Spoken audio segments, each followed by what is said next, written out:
नमस्कार। एक घने जंगल में बहुत सारे परिंदे रहते थे। उन्हीं परिंदों में एक था राजा कौवा। राजा कौवा बहुत ज्यादा मेहनती था। वो दिन रात मेहनत करता, जंगल जाता, लकड़ियाँ काटता। लकड़ियाँ काटने के बाद वो उनको जमा करता और जमा कर कर घर घर में देकर आता था। राजा कौवे का बेटा अब बड़ा हो रहा होता है। उसकी दोस्त पीली चिड़िया उसे कहती है, मीनू, तुम भी अपने पापा से कहो कि वो तुम्हें रक्षा दिलाएं। आखिर तुम भी तो उनकी अकलौती औलाद हो। अगर वो मना करे तो कह देना कि मैं घर छोड़ के चला जाऊंगा। फिर देखो वो तुम्हें रक्षा कैसे दिलाते हैं। ये बोलकर वो वहां से चली जाती है और मीनू उसकी बातों पे ध्यान देने लगता है। वैसे घर छोड़ने की ट्रिक तो बहुत अच्छी बताई है। वहाँ उसकी मम्मा खाने पर इंतजार कर रही होती हैं और दादाजी हुक्का पी रहे होते हैं। तभी उसकी माँ सोचती है, बेचारा मेरा शोहर कितनी मेहनत करता है, जंगल जाता है, लकड़ियां काट कर लेकर आता है, फिर भरी दोपहर में घरों में भी दे दे कर आता है, जब जाके मेरे घर का चूल्हा जलता है। ऊपर से महंगाई भी दिन ब दिन बढ़ती जा रही है और सारी कसर ये स्कूल वाले पूरे कर देते हैं। हर महीने ऐसे फीस बढ़ा देते हैं जैसे दरख्तों पर नोट लटक रहे हैं। इतने में उसका शोहर राजा कौवा और उसका बेटा भी घर पे आ जाता है। पापा, पीली चिड़िया के पापा ने उसे रक्षा लेकर दिया है। आप भी मुझे रक्षा दिलाओ, फिर हम दोनों रेस लगाएंगे और पूरे जंगल की सैर करेंगे। मुझे भी रक्षा चाहिए पापा। दिलाओगे ना पापा आप मुझे रक्षा? राजा कौवा बेटे की बात सुन के बोलता है, बेटा, पीली चिड़िया अमीर बाप की बेटी है और तुम एक गरीब बाप के बेटे हो। मैं तो तुम्हें साइकिल भी नहीं दिला सकता और तुम रक्षे की बात कर रहे हो। पापा, आप मेरी कोई फरमाइश पूरी नहीं करते। आखिर आपने किया क्या है मेरे लिए अब तक? ये सुनकर राजा कौवा रोने लगता है। बेटा कहता है, मेरे सारे दोस्तों के पापा उनको गिफ्ट ला के देते हैं, पर आप मेरी कोई फरमाइश पूरी नहीं करते। बेटा, भरी दोपहर में तेरे लिए जलता हूँ ताकि घर का चूल्हा जल सके और तेरी पढ़ाई पूरी हो सके। ये बोलकर वो वहां से रोता हुआ चला जाता है और उसकी माँ उसे समझाने लगती है। मामा, आप ही पापा से बोलो ना, मुझे रक्षा लेकर दें। मुझे रेस लगवानी है। मैं भी पीली चिड़िया के साथ रेस लगवाऊंगा। उसकी माँ कहती है, बेटा, तू तो जानता है घर के हालात। तेरा बाप खुद तो पढ़ा लिखा नहीं है, लेकिन वो तुझे पढ़ाने के लिए, तेरे अच्छे मुस्तकबिल के लिए दिन रात मेहनत करता है, कड़ी दोपहर में जलता है, ताकि तू कल को ये वक्त ना देखे, तू अपने बच्चों को अच्छा मुस्तकबिल दे सके। तेरे लिए करता है वो ये सब कुछ। बेटा कहता है, तो दुनिया के सारे माँ बाप करते हैं, कोई एहसान नहीं करते मुझ पर। ये सुनकर माँ को बहुत गुस्सा आता है। बेटा, मैं सोचती थी तू अब बड़ा हो रहा है, तू उनका हाथ बटाएगा, मगर तू तो कुछ समझने को तैयार ही नहीं है। बेटा बहस करता है और कहता है, क्या फायदा ऐसे घर में रहने का जहाँ मुझे हर चीज के लिए तरसना पड़ता है। मैं जा रहा हूँ घर छोड़। उसकी माँ रोने लगती है और कहती है, बेटा, तेरा बाप तुझे इसीलिए पढ़ा रहा है ताकि कल को तू अपने बच्चों का अच्छा मुस्तकबिल दे सके। तू खूब पढ़ ताकि तू कुछ बन जाए, फिर तू रक्षा नहीं गाड़ी खरीदियो। उसकी माँ उसे बहुत समझाती है, पर वो घर छोड़कर चला जाता है और माँ रोती रह जाती है। ये सब कुछ पीछे खड़ी चुड़ैल देख रही होती है और कहती है, मिल गया मेरा शिकार, मिल गया। जो मैं चाहती थी वो मुझे मिल गया। 99 खून पिए हैं, बस एक खून की तलाश है। एक खून और पी लूं, फिर मुझे खूबसूरत बनने से कोई नहीं रोक सकता। लंबे बालों वाली चुड़ैल कौवे का पीछा करते करते बहुत दूर तक जंगल में चली जाती है। कौवा अभी जवान होता है, इसलिए वो तेजी से उड़ती है। वो कहती है, अरे रुक, कमबख्त रुक। कितना तुझे भगाएगा? कहाँ तक तो आ गई तेरे पीछे।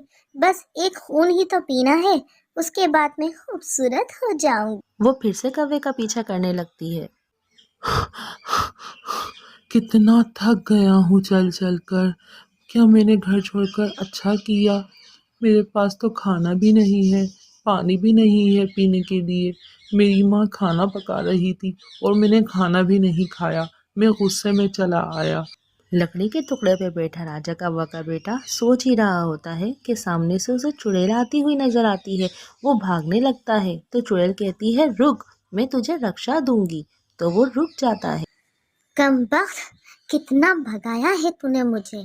मुझे तुझे रक्षा देना है, तुझे रक्षा चाहिए ना, मैं सब जानती हूँ तेरे बारे में, और सिर्फ रक्षा ही नहीं, मैं तुझे बहुत कुछ दूंगी। बस तुझे मेरा एक काम करना पड़ेगा। वो जो तेरी दोस्त है ना पीली चूड़िया, उसे मेरे पास लेकर आना पड़ेगा। बस फिर मैं तुझे इतना बड़ा रक्षा दूंगी जो तूने देखा भी नहीं होगा कभी। फिर तू उससे रेस लगवाई हो। बता, कर सकता है मेरा ये काम?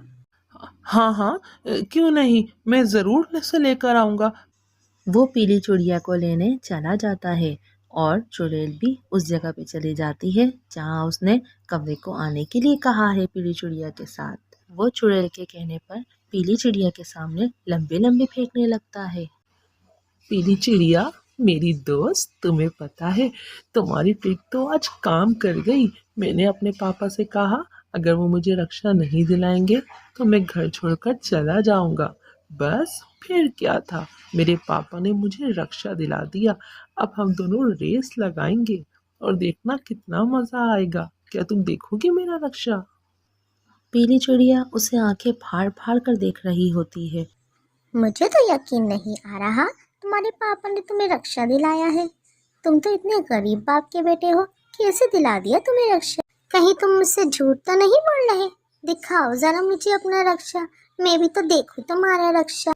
हाँ हाँ हाँ, चलो वहाँ खड़ा है मेरा। वो पीली चिड़िया को चुड़ैल की बताई हुई जगह पे ले जाता है। इतने में चुड़ैल भी आ जाती है और कहती है, शाबाश मीनू, शाबाश, ले आई तुम पीली चिड़िया को। अब मैं खून पीऊंगी। तुम्हें पता है मैंने 99 खून पिए हुए हैं। बस एक और खूबसूरत चिड़िया का खून पी लूं कि मैं खूबसूरत हो जाऊंगी। फिर मैं इस जंगल पर राज करूंगी। लेकिन तुमने तो कहा था कि तुम मुझे रक्षा दोगी। तुम झूठी चुड़ैल हो, तुमने तो मुझसे झूठ बोला है। हाँ, तो तुमने भी तो पीली चिड़िया से झूठ बोला है और तुम मेरे कहने पे यहाँ से लाए हो। तुम्हें रक्षा चाहिए था और मुझे पीली चिड़िया, लेकिन रक्षा तो नहीं है। अब मैं तुम दोनों का खून पीऊंगी। चुड़ैल जैसे ही पीली चिड़िया को पकड़ती है, कौवा डरकर भागने लगता है और पीली चिड़िया कहती है, मीनू, मीनू, मुझे छोड़कर मत जाओ। मैं तो तुम्हारी बेस्ट फ्रेंड हूँ ना। देखो मुझे छोड़कर मत जाओ इस चुड़ैल के पास। बेचारी पीली चिड़िया चीखती रहती है और चुड़ैल उसे बांध देती है रस्सियों से और कहती है, तुम इंसान कितने बेवकूफ होते हो, कितनी जल्दी एक दूसरे पे भरोसा कर लेते हो। बस अब तो रात होने का इंतजार करो, मैं तुम्हारा खून पीऊंगी और खूबसूरत हो जाऊंगी। नन्ही चिड़िया उसे कहती रहती है, मुझे छोड़ दो। मीनू के मम्मा पापा मीनू को सामने से आता देख रोने लगते हैं। पापा, पापा मुझे माफ कर दो, मुझसे बहुत बड़ी गलती हो गई। फिर वो अपने बाप को सारी बात बताता है। फिर राजा कौवा कहता है, मीनू, बेटा तूने अपनी दोस्त को धोखा देकर बहुत गलत काम किया है, लेकिन तू फिक्र न कर, मैं तेरी दोस्त को बचा लूंगा। मैं जानता हूँ एक कौवे। राजा कौवा और उसका बेटा उस कौवे के पास जाते हैं और उसे सारी बात बताते हैं। वो कौवा कहता है, ठीक है, तुम फिक्र ना करो, मैं चलता हूँ तुम्हारे साथ, मैं उस चिड़िया को बचा लूँगा। फिर वो दोनों मिलकर वहाँ पर जाते हैं जहाँ पीली चिड़िया कैद होती है। चिड़िया उन दोनों को देखकर रोने लगती है। राजा कौवा कहता है, चिड़िया तुम फिक्र ना करो, हम बचा लेंगे तुम्हें, बस तुम शोर ना मचाना। ये सब कुछ पीछे चुड़ैल कली सुन रही होती है और कहती है, अरे वाह, मैं तो सिर्फ 100 खून पीना चाहती थी। अब तुम दो भी आ गए तो चलो दो बदसूरत कौवा का खून भी पी लूंगी। तीसरा कौवा जो दरख्त पर छुप कर बैठा था वो फौरन जमीन पर आता है। ओह, मैं तो डर गई। तभी कौवा मौका देखकर जादुई छड़ी उस पर मारता है और चुड़ैल गिरकर मर जाती है। चिड़िया रोती हुई मीनू कौवे से कहती है, मीनू, मुझे तुम्हें घर छोड़ने के लिए नहीं भड़काना चाहिए था। तभी मीनू भी कहता है, नहीं नहीं पीली चिड़िया, मुझे माफ कर दो, ये सब कुछ मेरी वजह से हुआ है। मैं लालची बन गया था और चुड़ैल की बातों में आ गया था। मुझे माफ कर दो मीनू। देखा बेटा तुमने, हिरस बहुत बुरी चीज है। हमारे वालिदैन की जो गुंजाइश हो, हमें सिर्फ वही फरमाइश करनी चाहिए, दूसरों की देखकर हिरस नहीं करनी चाहिए हमें। फिर वो अपने घर आ जाते हैं। पापा, मेरी समझ में आ गया है। मैं आज से बहुत पढ़ूंगा और बहुत मेहनत करूंगा ताकि अपने बच्चों को अच्छा मुस्तकबिल दे सकूं। फिर मैं रक्षा नहीं गाड़ी खरीदूंगा। मीनू की बात सुनकर वो सब हंसने लगते हैं। वीडियो अच्छी लगी हो तो लाइक कर दो, मेरे चैनल को सब्सक्राइब कर दो और पाकिस्तानी वीडियोस को प्रमोट करो।